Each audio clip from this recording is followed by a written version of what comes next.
우리나라 최대 규모의 국화축제인 마산 가고파 국화축제가 내일 개막합니다. 10만 송이가 활짝 핀 현장을 생중계로 전해드립니다. 지리산 단풍이 이번 주말 절정을 맞습니다.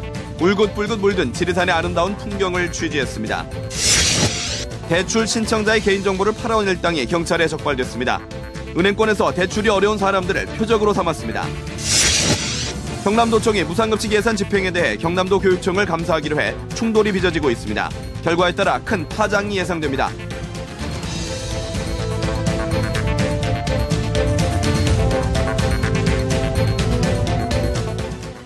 안녕하십니까. 이어서 경남 소식입니다. 우리나라 최대 규모의 국화축제인 마산 가고파 국화축제가 오늘 전야제를 시작으로 본격 막이 올랐습니다. 현장에 나가 있는 취재기자 연결해 축제 소식 들어보겠습니다. 박정현 기자, 늦은 시각인데도 관람객들이 끊이질 않는군요. 네, 기자는 지금 축제 현장인 마산항 일부두에 나와 있습니다. 방금 전 공연과 불꽃놀이 등 전야제를 마쳤는데요. 밤늦은 이 시각 지금까지도 많은 관람객들이 축제장을 다니며 가을 국화 향기를 만끽하는 모습입니다. 사람들의 관심을 가장 많이 끄는 건 역시 국화 한 줄기에서 1,400송이가 넘는 꽃을 피워낸 다륜 대작입니다. 지난해에도 1,370송이를 피워내 기네스북에 올랐는데요. 올해는 1,500송이 개화에 도전합니다. 올해로 14회를 맞는 마산 가고파 국화축제가 빛나는 오색 국화, 가고파라 꽃의 바다라는 주제로 막이 올랐습니다. 꽃 한 품종으로 여는 축제로선 전국 최대 규모인 가고파 국화축제는 올해 문화체육관광부 우수축제에 꼽히면서 우수성을 인정받았습니다. 올해도 국화 10만 송이를 이용해 7개 주제를 담은 국화 모형 300여 개가 축제장을 가득 채우고 있습니다. 축제장에서는 매일 저녁 가요제와 마산 오광대 등 다양한 공연이 펼쳐지고 국화 백일장과 꽃그림 대회 등 다양한 행사도 함께 열립니다. 또 창원시는 축제 현장과 마산 어시장, 창동 예술촌을 오가는 셔틀버스를 운행하고 지역 상인회와 연계해 할인 행사를 여는 등 관람객에게 편의와 혜택을 제공합니다. KBS 뉴스 박상현입니다. 가을 지리산 단풍도 절정입니다. 깊어가는 가을을 느끼려는 탐방객들의 발길이 지리산으로 이어지고 있습니다. 박혜진 기자가 보도합니다. 푸른 가을 하늘을 뒤로 하고 지리산이 울긋불긋 단풍 옷을 갈아입었습니다. 계곡 사이로 물이 시원스레 흐르고 오색 단풍이 계곡을 따라 주변을 가을빛으로 물들입니다. 오늘 모처럼 가족끼리 야외에 나왔더니만 단풍도 너무 아름답고요. 물소리도 좋고 너무 좋아요. 깊어가는 가을.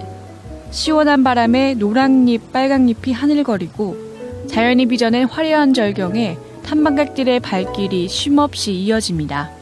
올 가을에만 20만 명이 넘는 탐방객이 단풍을 보기 위해 지리산을 찾았습니다. 단풍은 한 절반 정도 물드는 것 같은데 아주 보기 좋은 것 같고 비가 좀 며칠 와서 계곡에 물도 많고 해서 아주 기분 좋게 합니다. 지난 9일부터 시작된 지리산 단풍은 산 전체의 80%인 해발 500m까지 내려와 내일부터 절정을 맞습니다. 올해는 평년보다 3, 4일가량 늦었습니다. 올해 작년보다 다소 늦었던 이유는 9월 월 평균 기온이 다소 높았던 것이 원인이지 않았나 그렇게 생각되고요. 지리산 단풍 절정은 내일부터 시작해 다음 주 초까지 이어지고 다음 달 초까지는 저지대에서도 지리산 단풍을 즐길 수 있을 것으로 보입니다. KBS 뉴스 박혜진입니다. 다음 소식입니다. 은행권에서 대출이 어려운 사람들을 대상으로 대출을 알선해주겠다며 접근해 대포 통장을 만들어 팔아온 사기단이 경찰에 붙잡혔습니다. 이들 사기단은 대출 신청자들의 정보를 실시간으로 빼내왔습니다. 차주화 기자가 취재했습니다. 자영업자인 27살 김모 씨는 지난 16일 대출 알선 전화를 받았습니다. 한 달 전 김 씨가 제3금융권에서 대출받은 사실을 알고 추가 대출을 제의한 겁니다. 거래 실적도 쌓아주겠다는 말에 택배로 통장을 보냈지만 연락이 끊겼습니다.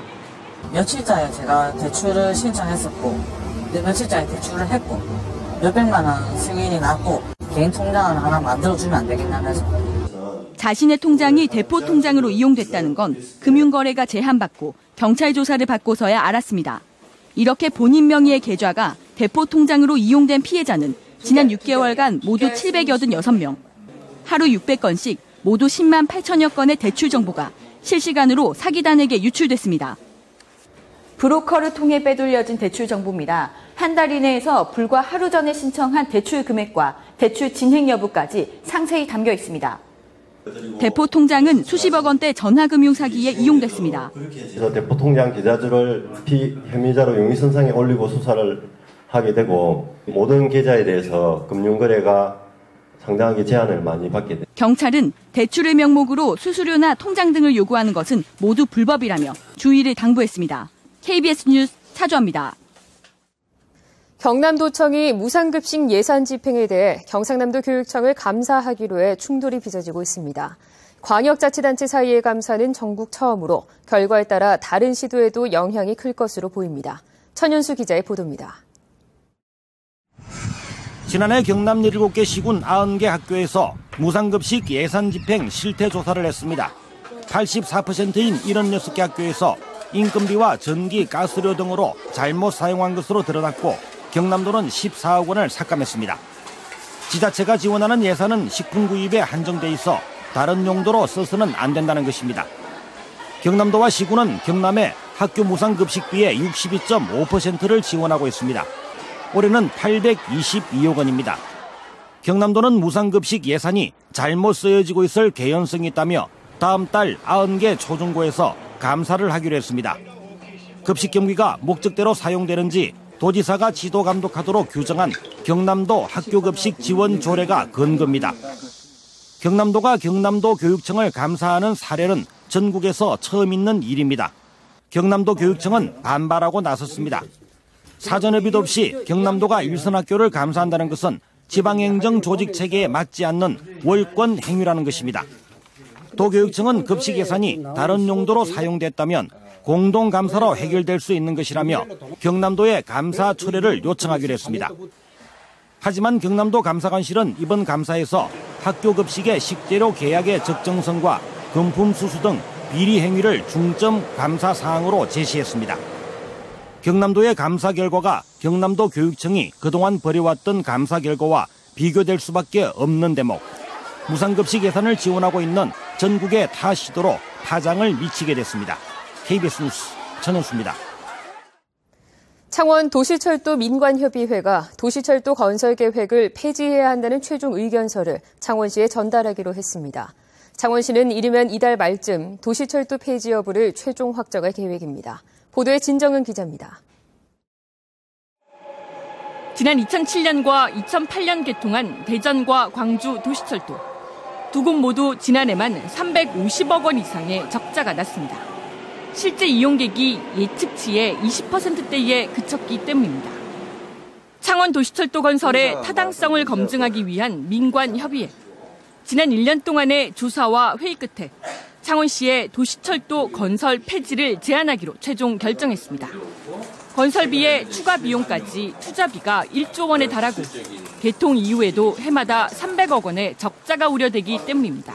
민간협회가 검토한 결과 하루에 5만 5천 명밖에는 이용객이 없을 것이다. 이렇게 나왔죠. 그러니까 그 편차만큼 손실이 발생하는 것인데 그것이 1년에 300억 원. 이미 정부가 지난 2012년 기본계획 승인 고시까지 진행한 창원 도시철도 사업. 올해만 설계비 명목으로 53억 원, 앞으로 최소 3,800여 원의 국비가 투입될 예정이던 대규모 사업 폐지를 놓고 창원시도 막판 고민을 하고 있습니다. 너무나 많은 비용이 듭니다. 잘못하면은 그것 때문에 큰 재앙이 될 수가 있다 이렇게 보고 있기 때문에 저는 지금까지 부정적으로 좀 봐왔고. 민관협의회는 다음 주 초 최종 의견서를 안상수 창원시장에게 전달할 예정입니다.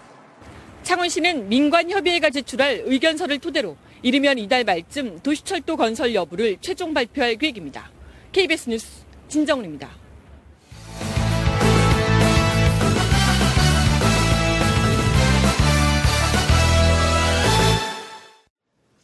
주요 단신입니다. 김해 지역구 김태호 의원이 국회와 당내에서 할 수 있는 일이 없다며 새누리당 최고위원직을 사퇴했습니다. 김태호 최고위원은 오늘 오전 새누리당 최고위원회의에서 국회가 무엇을 하는 곳인지 돌아봐야 한다며 이 순간 할 수 있는 것은 최고위원직을 사퇴하는 것이라고 말했습니다.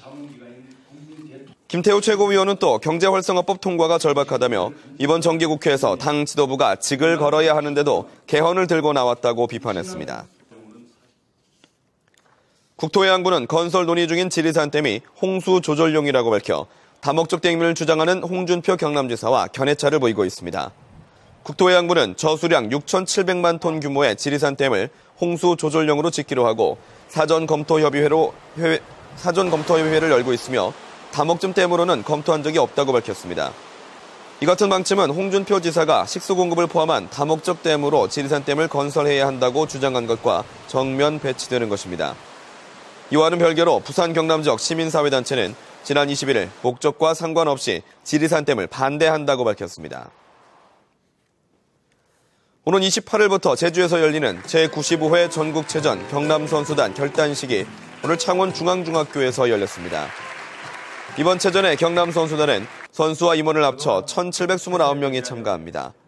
이는 지난해보다 24명이 준 것으로 축구 여자 일반부와 농구 남자 일반부 등 4개 팀이 올해는 불참합니다. 경남선수단은 47개 종목에 출전해 14년 연속 상위권 진입에 도전하고 인천과 부산, 충남 등과 접전을 벌일 것으로 예상됩니다. 창원지법 통영지원 제1형사부는 선거공보의 체납 내역을 누락해 공직선거법 위반 혐의로 재판에 넘겨진 하학렬 고성군수에게 당선 무효형인 벌금 200만 원을 선고했습니다. 재판부는 선거공보는 유권자들의 후보 선택에 상당한 정보를 제공한다며 세금 체납 내역은 후보자 자질을 평가할 수 있는 아주 민감한 정보라고 밝혔습니다. 재판부는 하 군수가 2002년 공직선거 및 선거 부정방지법 위반으로 벌금형을 받은 전과가 있는 점도 고려했다고 덧붙였습니다. 전국의 송전탑 반대 주민들이 송변절 설비 주변 지역 보상 지원에 관한 법률과 전기사업법에 대해 헌법 소원을 내기로 했습니다. 송전탑 피해 주민 법률 지원단은 송전선 보성법이 실제 주민들 피해에 적절하지 않은 보상을 규정했으며 전기사업법도 피해 주민들이 송전선로를 땅속으로 묻도록 요청할 권한을 규정하지 않아 주민들의 재산권과 건강권 등을 침해했다고 판단했습니다. 서울지방경찰청 경제범죄수사대는 대형가스관공사의 담합을 주도한 혐의로 SK건설 김모 상무와 두산중공업 이모 상무 등 2명을 구속하고 담합에 관여한 다른 건설사 임직원 등 48명을 불구속 입건했습니다. 경남 소식이었습니다.